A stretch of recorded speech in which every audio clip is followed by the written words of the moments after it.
L'Armée de Marie, œuvre mystique. Conférence donnée par Sœur Jeanne d'Arc de Mers à Spiri Maria en l'année 2003. Depuis près de 33 ans de lutte et de combat pour le règne de Marie, en ce temps décisif de notre histoire contemporaine, où en sommes-nous? Où allons-nous? Si nous savons lire les derniers événements et les textes du journal Le Royaume à la lumière des paroles de la Dame de tous les peuples, nous pouvons croire que la fin des combats est proche et que bientôt le cœur immaculé de Marie triomphera, selon sa promesse à Fatima. À la fin, mon cœur immaculé triomphera. La fin, ce sera lorsque tout semblera humainement désespéré. Cette petite armée de Marie, qui a travaillé sans relâche au renouveau spirituel des peuples, malgré tant de barrières dressées sur sa route par des adversaires, a maintenu le flambeau de l'amour et de la foi, résistant à tous les assauts. Par son œuvre d'amour, Marie avait tout prévu, tout préparé pour aider l'Église dans sa traversée périlleuse. Si les autorités religieuses avaient reconnu ce temps grandiose où l'Immaculée est plus que jamais en action, car ce temps lui appartient, si ces mêmes autorités avaient saisi cette heure de grâce qu'elle leur offre par l'action providentielle de sa petite armée, nous aurions assisté au relèvement rapide et en beauté de toute l'Église.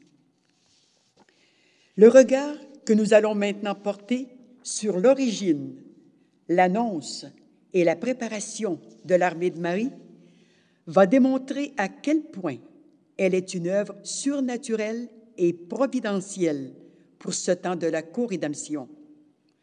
C'est en suivant d'étape en étape le déroulement des événements que nous pourrons constater avec émerveillement comment Dieu veille à la réalisation de sa parole qui ne trompe jamais. Remontons à la promesse divine. Il convient de remarquer que la nouvelle alliance se divise en deux temps principaux, celui de la rédemption et celui de la co-rédemption. Au paradis terrestre, ces deux temps semblent avoir été clairement précisés. D'abord, le temps de la rédemption. S'adressant au serpent trompeur, Dieu dit « De la femme naîtra celui qui t'écrasera la tête. » Effectivement, au temps de la rédemption, cette femme annoncée est venue sous le nom de Marie pour accomplir son rôle de mère. Elle donne au monde le Christ qui va racheter l'homme perdu par le péché d'Adam et d'Ève et lui ouvrir le royaume du ciel.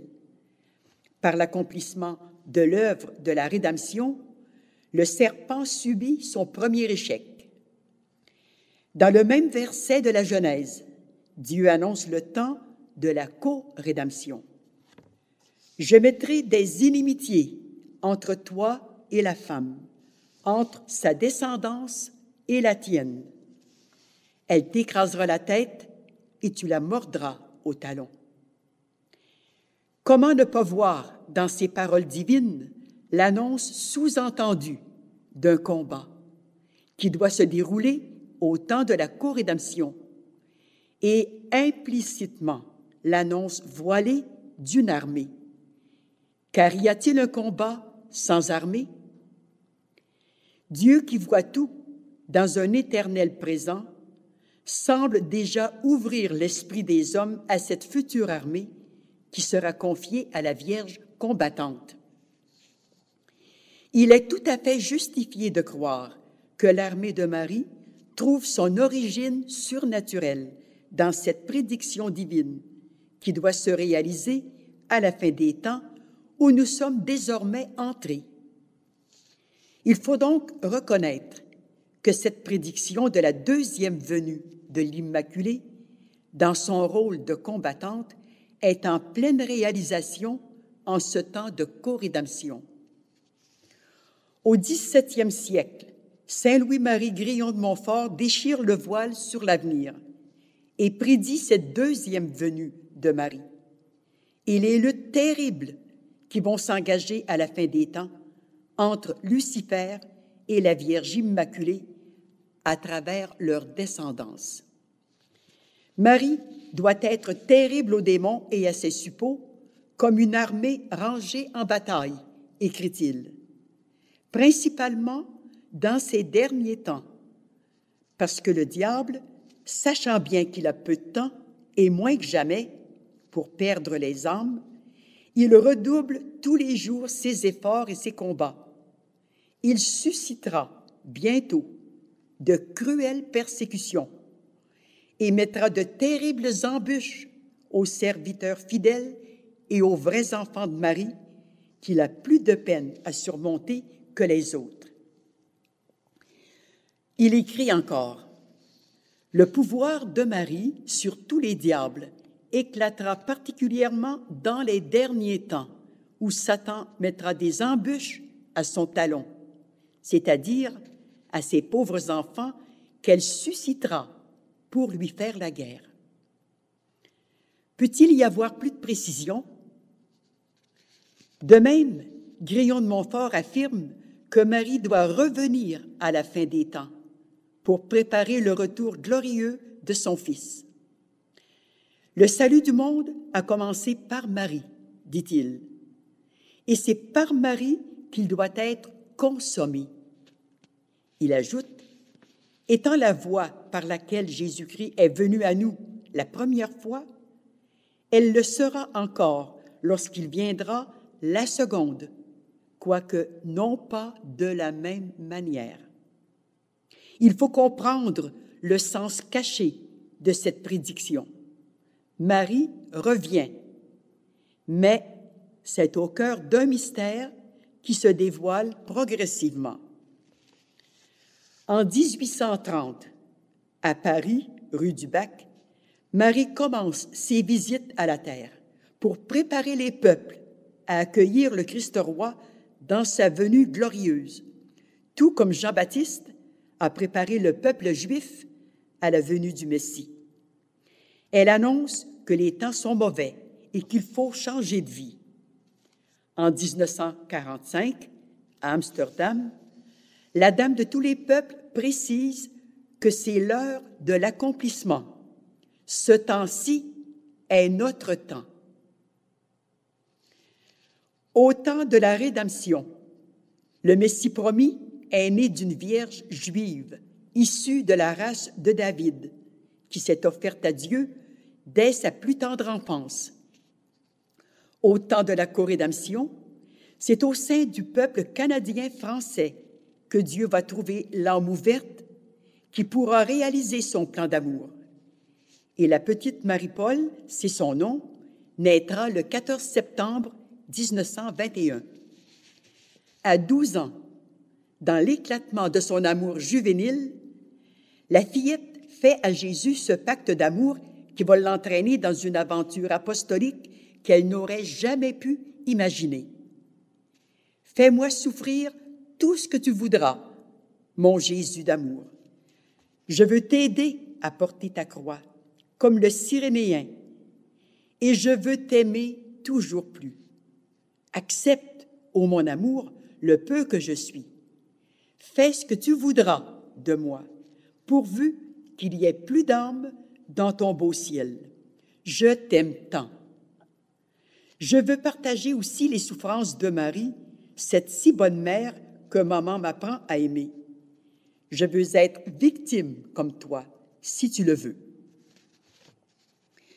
Par ce pacte qu'elle vient de faire, Marie-Paul ouvre son cœur à toutes les volontés de Dieu sur elle et lui permet ainsi d'entrer pleinement dans sa vie pour la conduire à son projet d'amour. Quelques jours plus tard, elle reçoit cette première communication mystique.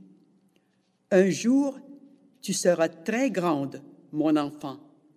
Aie confiance, sois bonne. » Dès lors, des souffrances de toutes sortes et inimaginables commence le travail de purification et de transformation dans l'âme de cette jeune fille.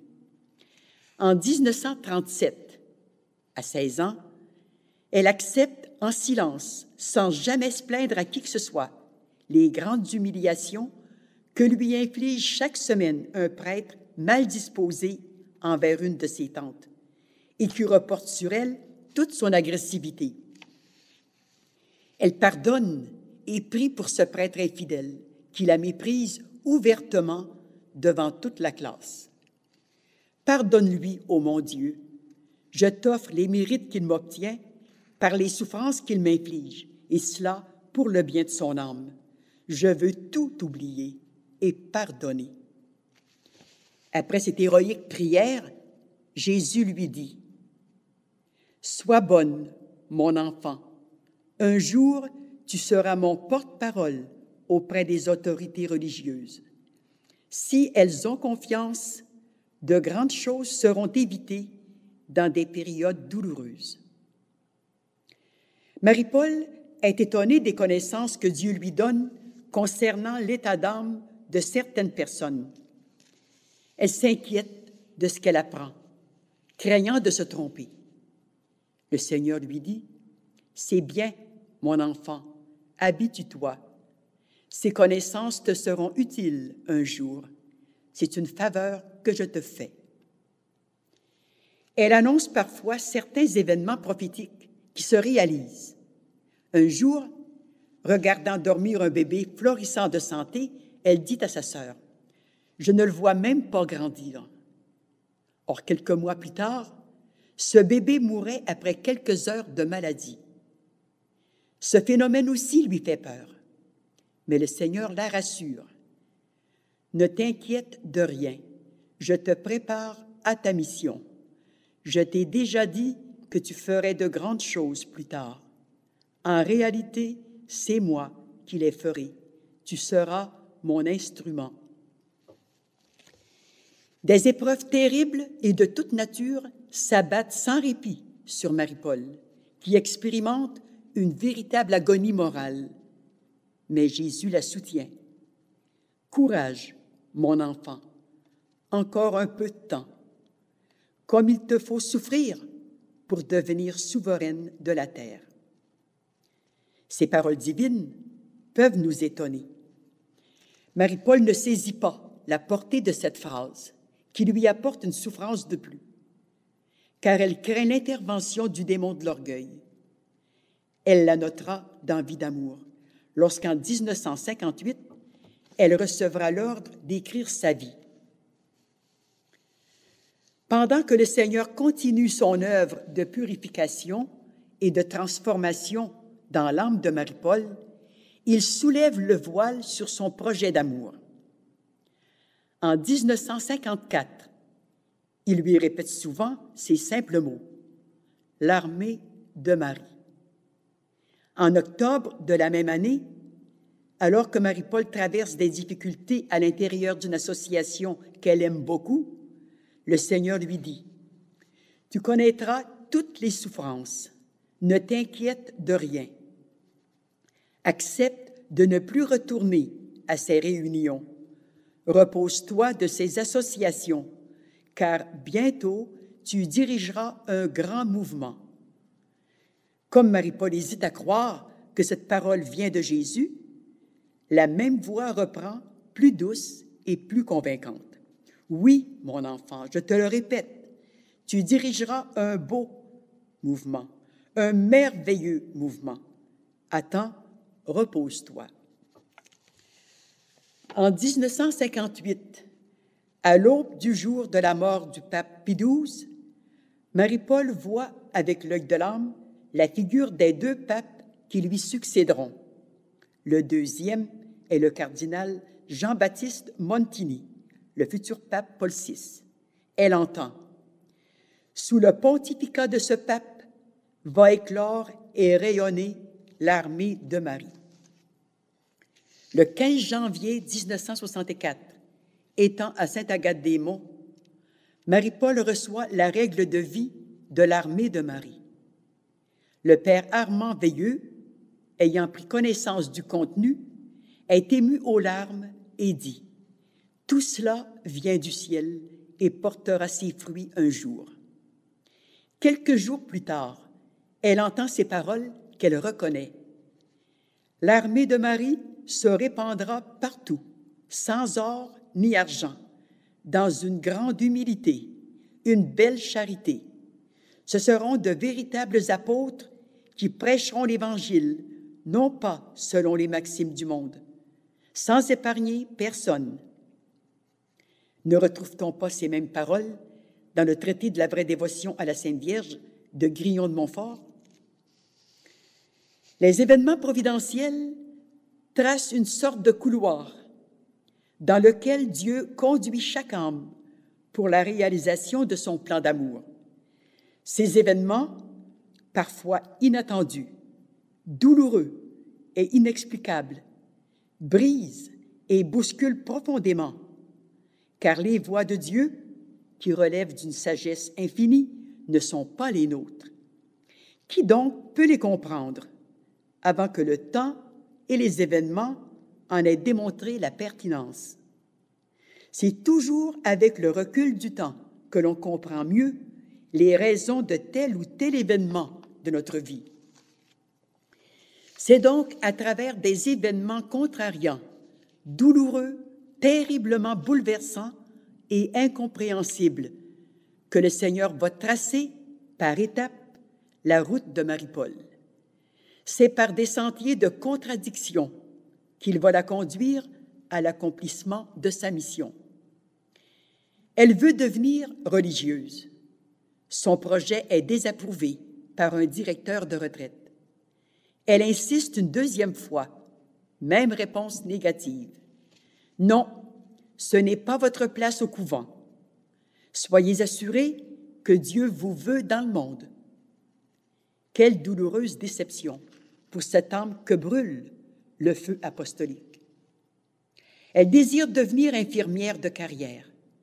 Elle commence son cours, mais sa faible santé ne lui permet pas de le terminer. Elle veut devenir missionnaire en Afrique.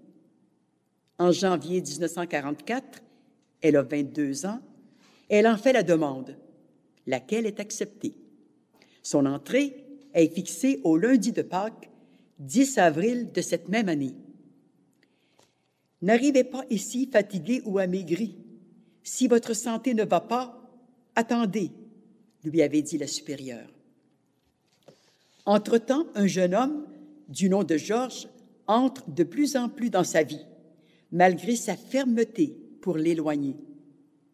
Les pressions constantes de cet homme en vue d'un mariage deviennent si accablantes que Marie-Paul, épuisée par ce harcèlement continuel, ne peut plus s'alimenter ni dormir.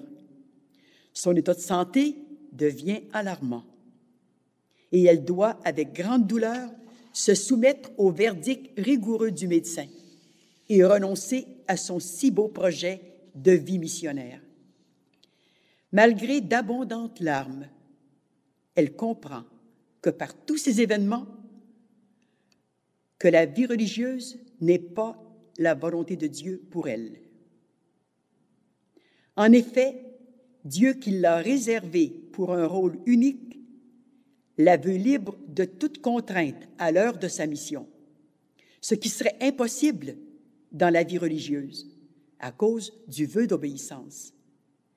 Bien qu'elle ne saisisse pas encore les vues de Dieu, elle n'insiste plus et se tourne vers les réalités du mariage dans ce qu'il représente de plus noble et de plus beau, désirant de nombreuses têtes à chérir. Le 1er juillet 1944, elle épouse Georges, celui que la Providence semble lui avoir destiné. Malgré les perspectives d'un bonheur assuré, les difficultés surgissent peu à peu et viendront briser ses plus beaux espoirs. Le sort en est jeté. Un véritable calvaire sera désormais son pain quotidien. Des épreuves de toutes sortes vont s'abattre sur tout son être, physique, psychique et spirituel, pour le purifier à fond, anéantir son moi humain et la conduire ainsi sur la voie de la co-rédemption. En 1957, après des années de vie conjugale douloureuse, 4 autorités religieuses et civiles, sans s'être consultées, interviennent dans la même semaine pour exiger la séparation, afin de protéger ces 5 enfants contre les influences néfastes du papa irresponsable. Déchirement affreux devant l'obligation de placer ses enfants au pensionnat, eux qui sont sa seule consolation. Elle a l'impression d'être écorchée vive. Jésus lui dit: « C'est qu'il en faut des souffrances amoureusement portées pour devenir des spécialistes dans le domaine spirituel. Sur la terre, il y a des spécialistes dans tous les domaines. Je dois avoir les miens et je te prépare, mon enfant. » 5 fois, selon des circonstances prometteuses, elle tente la reprise de la vie commune avec son époux pour aboutir chaque fois à un échec total. Quelle obscurité pour Marie-Paul! Dieu ne la voulait pas religieuse, elle avait consenti alors à aller vers le mariage. Et malgré toute sa bonne volonté pour favoriser une vie familiale normale, elle avait été contrainte d'accepter la séparation après 13 ans de vie conjugale. Où est donc la volonté de Dieu dans sa vie? Elle semble clairement exprimée dans cette toute petite phrase du Seigneur. « Bientôt, mon enfant, il te faudra te consacrer uniquement à la cause de ma mère. » Faut-il alors s'étonner que tout contribue à la libérer des obligations qui entraveraient le plan de Dieu? En septembre 1963, alors qu'elle demeure chez sa cousine Simone, celle-ci et les enfants de Marie-Paul la pressent contre son gré d'aller se reposer quelques jours au foyer Notre-Dame à Sainte-Agathe-des-Monts. Elle est forcée d'accepter, mais 2 jours après son arrivée, le Père Veilleux, son directeur spirituel, lui demande d'aller rendre service au monastère des Oblats de Marie Immaculée, où il est supérieur. Après 3 jours de dévouement généreux, elle veut retourner chez elle, mais le Père Veilleux lui demande de prolonger son séjour, le temps de trouver une responsable laïque pour remplacer la 3e communauté qui vient de quitter à cause de l'épuisement de ses membres. Bien plus, il supplie Marie-Paul de prendre elle-même la responsabilité de la cuisine. Marie-Paul, qui n'a ni la santé, ni l'expérience pour une charge aussi complexe, et qui, de plus, a de jeunes enfants au pensionnat, refuse catégoriquement, jugeant que son devoir de mère est d'être auprès de ses enfants. Elle quitte le bureau du Père Veilleux, bien déterminée à partir le lendemain. Or, le soir, au monastère des Oblats de Marie Immaculée, elle rencontre providentiellement le Père Roger Massicotte, qui parvient à lui faire accepter cette lourde responsabilité uniquement parce qu'il lui promet que son mari viendra s'y relever un jour. Cette seule promesse a raison de ses résistances. Ici, j'ouvre une parenthèse pour expliquer, selon l'ordre chronologique, la réalisation d'une prédiction divine faite à Marie-Paul le 1er mai 1958. Un peu plus loin, mon enfant, ne regardes-tu pas affectueusement l'âme sainte de ton amie de cœur, Jeanne d'Arc? Pure, noble, digne, elle porte à sa mère une piété toute filiale. Bien que personne ne le sache, elle a souffert, et j'ai buriné son âme, afin qu'elle devienne sainte, capable de comprendre l'œuvre de ma mère. Comme Jean l'a été pour moi, elle est l'amie par excellence que tu as toujours aimé retrouver. Elle suit encore ton calvaire et elle te garde son affection, quoi qu'on dise autour d'elle. Le Seigneur avait donc annoncé qu'elle rencontrerait plus tard, sur sa route, une certaine Jeanne d'Arc qui deviendrait son amie de cœur. Comment cela va-t-il se réaliser? Puisque Marie-Paul travaille chez les Oblats, à Sainte-Agathe-des-Monts, et que moi, sœur de la Charité à cette époque, j'enseigne sur la Côte-Nord. C'est encore par des événements providentiels acceptés dans l'obéissance. À l'été 1964, étant supérieure au couvent de Rivière-Saint-Jean, sur la Côte-Nord, ma supérieure générale me demande si j'accepterais de continuer mon mandat au couvent de Saint-Joseph-de-Beauce. Connaissant la situation complexe de cette maison pour y avoir vécu 9 ans, c'est dans un serrement de cœur que j'apprends ce désir de l'autorité. Mais, malgré ma vive appréhension, j'accepte, dans un acte d'abandon douloureux, cette obédience redoutée. Or, 2 mois plus tard, lors d'un voyage providentiel que Marie-Paul fait dans la Beauce, le 2 octobre 1964, accompagnée de ma mère, de mon frère Oblat et du père Veilleux, se réalise cette rencontre annoncée 6 ans auparavant. Notre obéissance de part et d'autre a permis le croisement de nos routes ce jour-là. Et selon les vues de Dieu, sans que ni l'une ni l'autre en soit consciente, nous allons désormais cheminer ensemble vers son projet d'amour. Le 13 mai 1965, dans un appel téléphonique, Georges supplie sa femme de lui venir en aide, car il veut se relever, assure-t-il. Cette demande inattendue surgit comme une étoile d'espérance dans l'âme de Marie-Paul, qui a tout sacrifié pour le relèvement spirituel et moral de son mari. Les autorités religieuses de la communauté de Sainte-Agathe-des-Monts, consultées à ce sujet, acquiescent volontiers au désir de Georges de s'établir au monastère. Il arrive donc le 29 mai, fait une confession générale et connaît la joie profonde de vivre en grâce avec Dieu. C'est le bonheur retrouvé pour toute la famille. Les voies de Dieu ne sont pas les nôtres, et qui peut les discuter? Or, moins d'une semaine plus tard, alors que la petite famille vit d'heureux moments si chèrement achetés, le père Veilleux fait volte-face et exige le départ sans délai de Marie-Paul et de sa famille. C'est l'écroulement complet de la plus belle espérance et l'angoisse de se retrouver dans le chemin à 7 personnes, sans logement, sans argent, sans emploi. Cet événement inattendu et inexplicable fait entrer Marie-Paul dans une nuit affreuse et indescriptible. Mon frère Magellan, membre de cette communauté, est profondément affecté et humilié par ce geste incompréhensible du supérieur.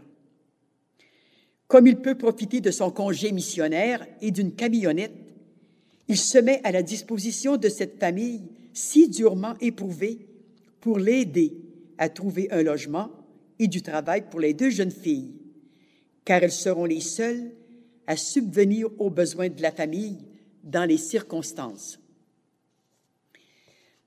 Malgré son désir et celui de ses enfants de s'établir à Montréal, Marie-Paul se rallie à celui de son mari qui préfère Québec.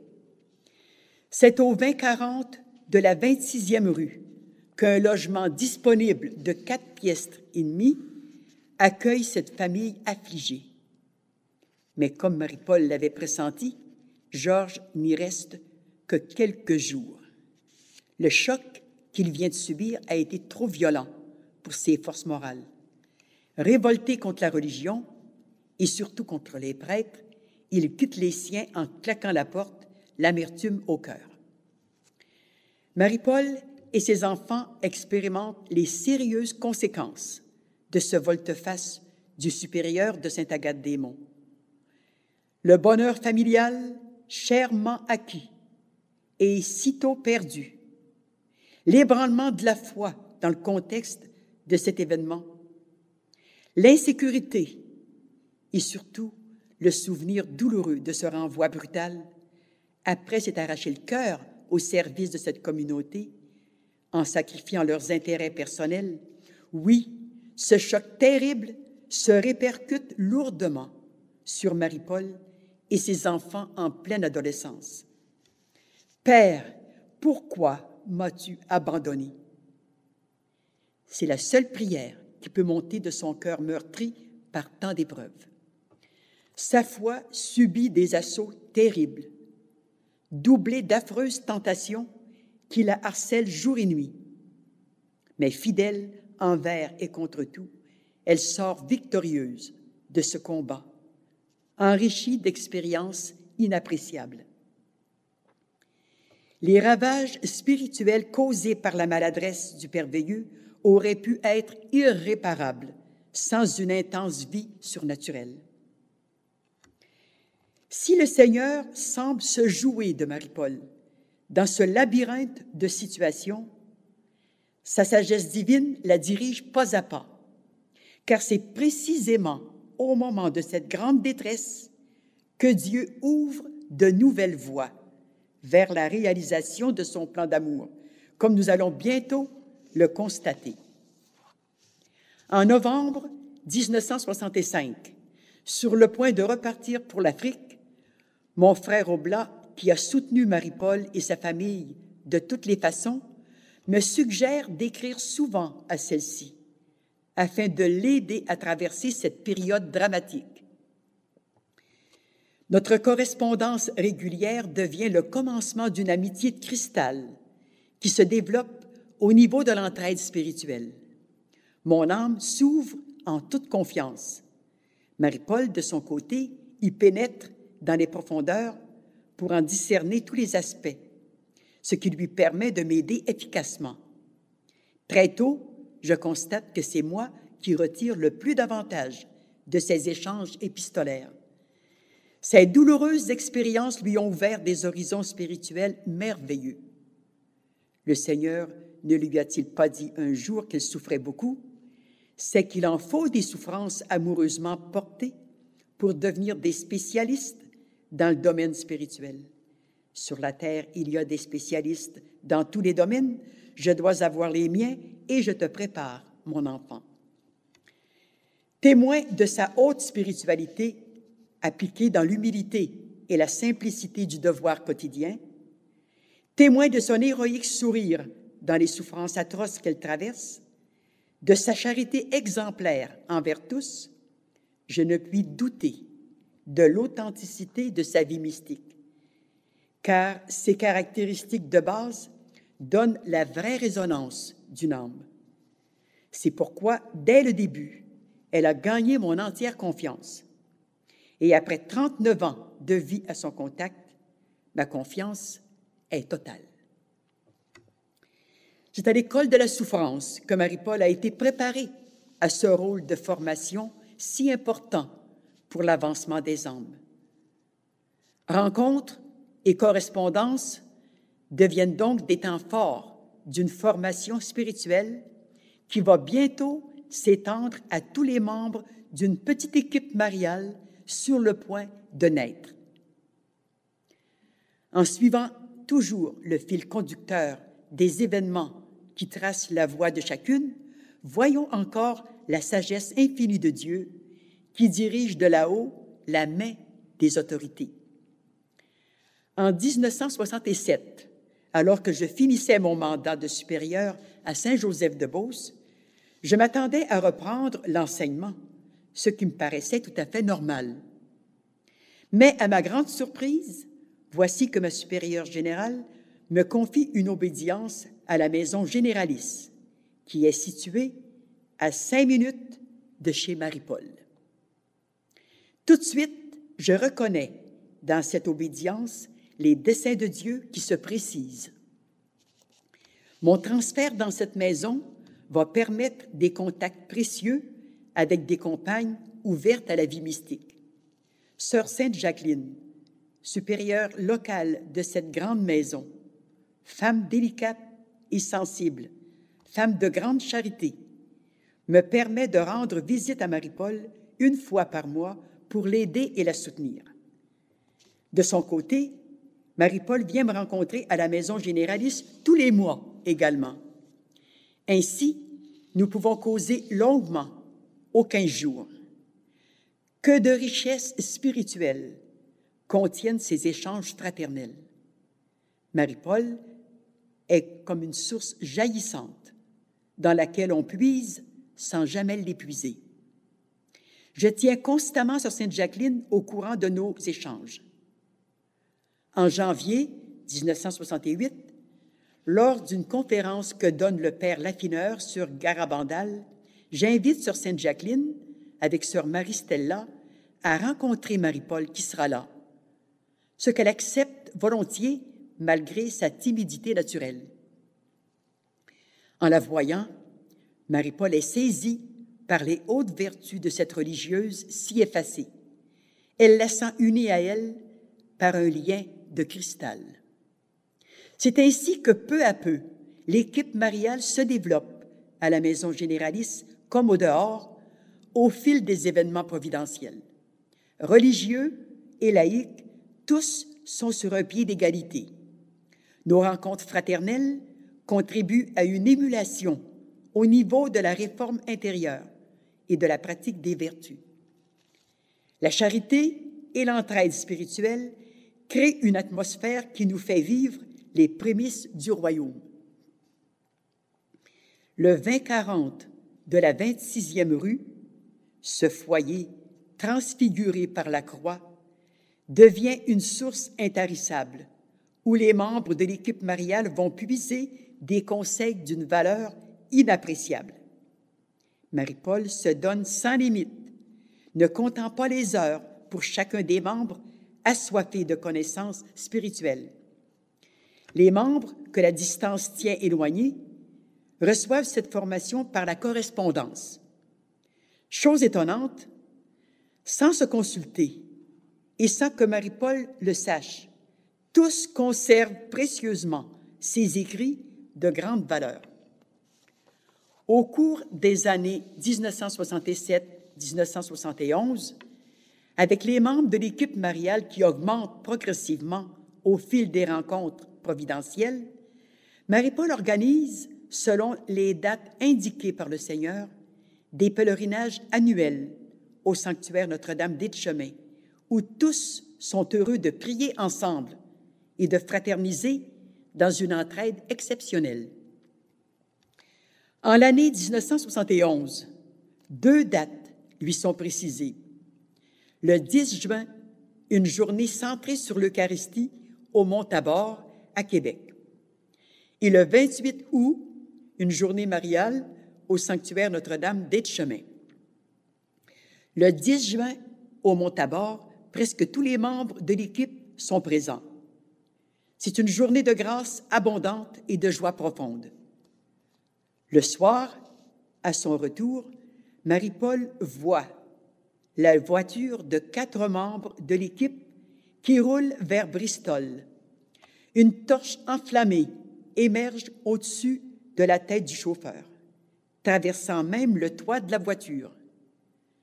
Le Seigneur lui dit, « Il en est ainsi pour tous les membres de l'équipe qui répandront partout dans le monde cette torche enflammée qui éclairera et réchauffera. » Le lendemain, il ajoute, « Allez maintenant, enseignez partout, allez et répandez la bonne nouvelle. » Cette torche enflammée ne symbolise-t-elle pas le feu sacré qui brûle dans le cœur des membres de l'équipe et qui ne demande qu'à se répandre? Monsieur l'abbé Maurice Fortier, intéressé à l'équipe mariale, invite Marie-Paul à la messe du 15 août, qui célébrera à l'hôpital Laval à Québec. Elle hésite, car elle prépare le pèlerinage annuel qui doit avoir lieu le 28 août suivant, selon l'indication reçue. Elle entend. « Tu peux aller à cette messe, mais sache bien que c'est le 28 août que s'ouvrira publiquement l'ère mariale. » Elle venait d'esquisser le programme de cette journée quand le Seigneur lui montre le programme qu'il désire. Après avoir demandé l'acte de consécration du genre humain au cœur immaculé de Marie, le Seigneur lui dit, « C'est toi qui dois faire cette consécration. » Puis il ajoute, « Ce sera comme un coup de tonnerre pour le ciel, qui attend depuis longtemps ce moment, car des grâces s'y rattachent. » Le Magnificat doit clore cette journée mariale. Marie-Paul apprend qu'en se terminant de cette façon, ce sera une apothéose dans le ciel. Les jours suivants, alors qu'elle est occupée à la rédaction du second volume de Vie d'amour, un paragraphe attire son attention et la surprend, car c'est le rappel d'une grâce reçue le 28 février 1958. Cette grâce semble confirmer ce qui vient de lui être donné pour la fête du 28 août. Ce jour-là, dans une lumière surnaturelle, elle avait vu le sanctuaire Notre-Dame d'Etchemin, et de toutes les fenêtres jaillissaient des rayons lumineux qui montaient vers le ciel. Il lui avait été dit que Marie se pencherait sur les âmes qui s'y trouveraient pour leur distribuer des grâces spéciales. Le 28 août 1971 se lève sous un orage infernal. Les éléments déchaînés vont-ils abattre le courage de la petite équipe mariale? Au contraire, plein de confiance, tous les membres sont présents. Là, dans ce petit sanctuaire qui craque sous la force des bourrasques, transformé providentiellement en arche de Noé, se déroule dans la plus grande piété le programme tracé par le ciel. Les membres de l'équipe prient en toute confiance au pied de la Madone, car l'amour de Marie surpasse toute crainte. Le programme atteint son sommet avec la messe concélébrée, à l'issue de laquelle M. l'abbé Adrien Ouellet, fondateur de ce sanctuaire, fait une touchante action de grâce.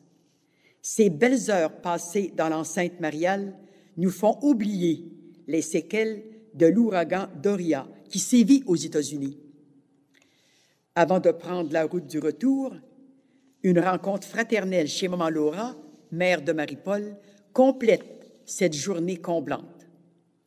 Dépassant les liens de la pure amitié, les échanges s'orientent sur les valeurs spirituelles en vue d'une commune montée vers les sommets. Puis, chacun rentre chez soi, sans se soucier de l'orage et des rafales, rendant grâce à Dieu et à Marie pour cette journée inoubliable qui entrera dans l'histoire de l'Église. Mais personne ne soupçonne en ce moment les desseins providentiels qui seront dévoilés à Marie-Paul au soir même de cette journée. À son retour à la maison, alors que vers 23h45, elle termine ses occupations courantes, elle entend cette indication divine. C'était aujourd'hui la fondation de l'armée de Marie. « Quoi ?» dit Marie-Paul, au comble de l'étonnement. « C'était aujourd'hui la fondation de l'armée de Marie? » Et comptant le nombre d'années écoulées, depuis la première annonce de cette œuvre qui lui a été faite en 1954, elle constate alors que pendant 17 ans, la semence mariale a germé dans son cœur, sans que jamais elle prenne conscience qu'il s'agissait de ce merveilleux mouvement dont le Seigneur lui avait parlé en octobre 1954. C'est ainsi que, sans bruit et à l'insu de tous, Dieu a réalisé son merveilleux projet d'amour avec une sagesse infinie. Il a dirigé chaque personne par des événements providentiels, laissant à chacune la liberté de suivre son appel ou de le refuser, d'où la responsabilité personnelle de chacun et de chacune dans la réalisation des desseins de Dieu dans sa vie comme dans les œuvres. Marie-Paul n'est pas encore revenue de sa surprise qu'elle entend cette demande du Seigneur. Prépare une petite revue qui reliera les membres. Cette revue portera le titre de « L'armée de Marie ». C'est un véritable défi pour Marie-Paul, qui n'a ni santé, ni argent, ni espace pour accomplir ce genre de travail. Elle nous répète souvent, « Il suffit de faire passer Marie en avant, et c'est elle qui ouvre les voies d'une manière étonnante. En voici une preuve. » Après avoir tout remis entre les mains de Marie, en moins d'une semaine, elle reçoit providentiellement tout l'équipement de base pour pouvoir fonctionner normalement. Elle termine son travail de rédaction le 7 septembre, composant elle-même quelques articles en se servant de pseudonymes. L'abbé Maurice Fortier présente une page sur Lumen Gentium. Elle fait elle-même la mise en page pour réduire les frais, car elle n'a que 5 $ pour commencer. Et elle ne veut pas faire de dette. Le soir du 14 septembre, jour de son 50e anniversaire de naissance, l'imprimeur lui apporte le premier numéro de cette petite revue qui contient 8 pages et qui, peu après, comptera 20 et 24 pages. Cette revue, 10 numéros par année, porteuse de lumière et d'amour et de soutien spirituel, devient un instrument de formation et d'information. Elle devient aussi le premier moyen d'extension de l'œuvre, car elle ira partout porter l'étincelle d'amour capable d'embraser tous les milieux où elle pourra pénétrer. Allez maintenant, enseignez partout, allez, répandez la bonne nouvelle, avait dit le Seigneur. Le rappel de ces paroles de Jésus à Marie-Paul, le 10 juin 1971, suscite une ardeur de feu dans le cœur de la petite armée naissante. Le cœur tout embrasé, les membres de l'équipe mariale, devenus les soldats de Marie, sont prêts à sortir de leur cénacle afin de faire revivre dans tous les milieux les beautés spirituelles qu'ils ont vécues durant leurs années de formation dans l'équipe mariale. L'œuvre de l'Armée de Marie est officiellement lancée le 13 novembre 1971 à la faveur d'une belle neige qui tombe doucement sur le sol aride, couvert de son froid manteau d'hermine. Ce jour-là, Marie-Paul avait vu, avec l'œil de l'âme, une petite boule blanche qui roulait sans cesse et grossissait jusqu'à atteindre la dimension de la Terre. L'immense boule était couverte d'étoiles scintillantes. Elle apprit que ces milliers d'étoiles symbolisaient le rayonnement de l'œuvre qui, un jour, allait envahir toute la Terre. À partir de cette première fondation, les centres de l'Armée de Marie se sont multipliés comme autant d'étoiles dans les diverses régions où demeurent les membres de l'équipe mariale, devenus les pionniers de cette petite armée. Au rythme des demandes et des possibilités, Marie-Paul et ses collaborateurs sillonnent les routes dans toutes les directions pour multiplier les fondations qui se poursuivent ensuite par les animateurs et les animatrices dans leurs champs d'apostolat respectifs. Cette rapide extension de l'Armée de Marie étonne les dirigeants eux-mêmes. Marie est vraiment à l'œuvre dans les âmes qui se consacrent à elle. Un fluide spirituel semble se communiquer entre les membres, qui se sentent vraiment frères et sœurs. Le désir évident de la réforme personnelle devient le moyen de transformation rapide des âmes. Il faut noter que lors de nos cérémonies religieuses, l'authentique liturgie qui se déroule dans la beauté des chants grégoriens et polyphoniques ébranle des assistants émus jusqu'aux larmes et procure de grandes consolations à tous. Quand des cœurs se réchauffent à un brasier ardent, il s'ensuit une cascade de grâce qui transforme les âmes. Il faut vraiment le voir et le vivre pour le croire. Ce retour sur les événements qui ont conduit à la fondation de l'Armée de Marie prouve indéniablement son origine surnaturelle et son rôle providentiel en ces derniers temps confiés à la Dame de tous les peuples. Ce temps-ci est notre temps, a-t-elle répété souvent à sa messagère.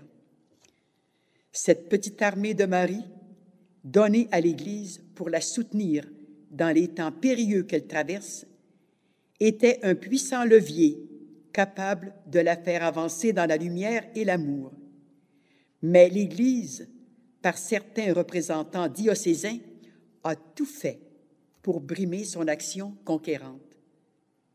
À travers tant de luttes inimaginables que seuls connaissent vraiment les dirigeants, cette armée pacifique, constamment guidée par le ciel, continue d'avancer, pleine d'assurance et avec une foi indéfectible vers la victoire finale.